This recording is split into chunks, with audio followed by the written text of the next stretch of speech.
Thiago Silva set to miss 6 weeks with knee injury, and Manchester City want Mateo Kovacic. Hello there guys, what is going on? Daniel Childs back here again for another edition of Let's Talk Chelsea. Hope you're doing well and keeping safe on this Tuesday. When it rains, it really does pour. When we think that, at least on the injury front, Chelsea seems to be improving, we're getting players back, our best player this season goes down injured. And we saw it on Sunday. That itself was a concern. But now it looks like Thiago Silva is going to be missing some huge games for Chelsea, particularly that Champions League game next week against Dortmund. We've also got some other transfer stuff today to get into. Before we do break down the latest Chelsea news, if you want more Chelsea content, hit that subscribe button and a notification bell so you don't miss any of the uploads. If you want to get the show as a podcast, you can do, because Son of Chelsea is a part of the 90 Min Podcast Network, link in the description box below. And if you are listening, thank you so much for tuning in as well. But let's get into the news. Chelsea releasing a statement today regarding Thiago Silva's injury that he suffered against Tottenham on Sunday, a collision with Harry Kane. He had to be replaced with Wesley Fofana in the first half. It says that scan results from those assessments have confirmed damage to Thiago's knee ligaments, and he will now work closely with the club's medical department during his rehabilitation to return to action as soon as possible. Nazar Kinsella reporting that it's a huge Chelsea blow as Thiago Silva set to miss 6 weeks with a knee injury. There are fears Chelsea could be without Silva for a defining run of games for Graham Potter, including their crunch Champions League match with Borussia Dortmund. There are conflicting reports around this. I mean, Matt Law said it could be less than that. It could be as long as the next international break. So we will see how his rehab develops. But considering what Graham Potter needs right now, not having Thiago Silva is a massive, massive blow. And we're talking about players who are upholding standards this season, whatever they are at Chelsea now.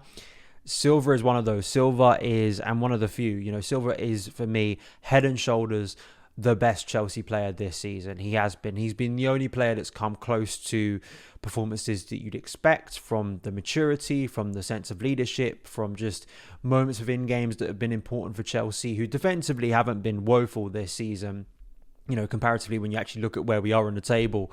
And I think some of those clean sheets recently, the relationship he was starting to build up with Benoit Badiashile is obviously going to be put on hold now. And it's just such a shame because, for what Potter needs right now, he needs a lot of character from his players, and to not have Silva for Saturday is huge. And obviously for the Dortmund game too, which is going to be a very tense game, and for Chelsea to try and overturn a deficit is going to be a huge obstacle, where you need players like Silva to bail you out maybe in tough situations. So to not have him is a massive blow. I guess the one saving grace is the fact that Wesley Fofana is now back from injury. Benoit Badiashile, of course, is not involved in the Champions League squad, but will be available for selection on Saturday. We've got Kalidou Koulibaly. My hope is this will mean that Trevor Chalobah will be reintegrated to action soon, because a little bit weird to me, he's had this happen several times now where he seems to be playing quite well and then he completely goes on the missing list. So hopefully Chalobah will come back. So we've got options there, and options that are very much for the future of Chelsea. So hopefully those minutes will be given to those players in the upcoming weeks. But massive blow it really is. And just hope and pray Silva can get back as soon as possible, because it's such a difficult time. And to not have him available is obviously going to impact Chelsea and Chelsea's performances, which still haven't been that good. But I think Silva absolutely has been the star man so far this season. So the second story regards Mateo Kovacic. A report from the Telegraph that Manchester City are interested in the Chelsea midfielder. Kovacic is one of a number of players whose current contract runs until 2024, and Chelsea are determined to avoid a scenario in which they all enter the final 12 months of their deals. The report goes on in the Telegraph to say that Chelsea now have Kovacic, Mason Mount, Christian Pulisic, Ruben Loftus-Cheek, Pierre-Emerick Aubameyang, Cesar Azpilicueta and Thiago Silva all approaching the final year of their contracts. Kovacic has played 23 times for Chelsea this season. It's an interesting story in terms of, I know that there was a tweet being dug out today regarding the last time Chelsea played Manchester City in January, and apparently Pep Guardiola after full time was speaking to Kovacic for quite a while, and this is something he does maybe with players that could be joining Manchester City. Kovacic is a curious one, because last season I felt he probably had his best season in a Chelsea shirt, most consistent under Thomas Tuchel. I think Tuchel did a lot of good work just from my opinion, of really streamlining Mateo Kovacic's game that at times has been erratic, a little bit like, for all of the aesthetic benefits to Mateo Kovacic in midfield, there always was that sense that he was kind of running around in circles, not really providing that output that you need. And I think that at times under Tuchel, he very much found that player that Kovacic needs to be. Feels like it has been a regression this year for Mateo Kovacic, like for a lot of Chelsea players. And I think some of that is, his role maybe changing, definitely a change in head coach, but then also some injury problems that Kovacic has been suffering with.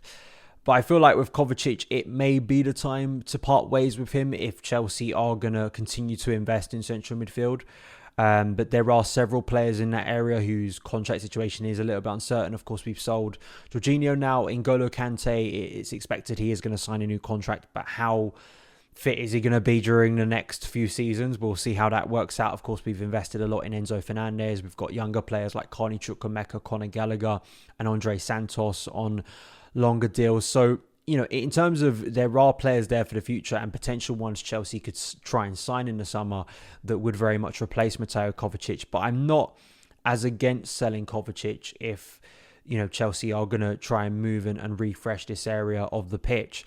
But Kovacic still is a player that I think offers some things that I think are very valuable in the modern game. I just think that there maybe comes a point, a bit like Jorginho, where we've seen Mateo Kovacic, we've seen his strengths and weaknesses, and how long are we going to wait to see if Kovacic can go to the next level? But that'd be disingenuous to say that he doesn't have really good performances within him. I think the effectiveness of Kovacic in the final third has always been something that has been a fair criticism of him.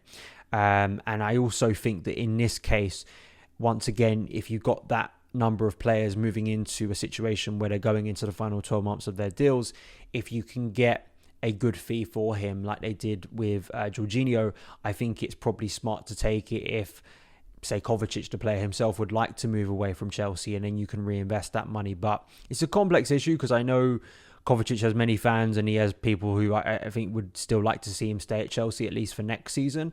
Let me know your thoughts. Do you think this is the right time to potentially sell him? Do you think that money could be used to invest in another midfielder? Is it time now to look younger in Chelsea's central midfield? Let me know your thoughts in the comments below.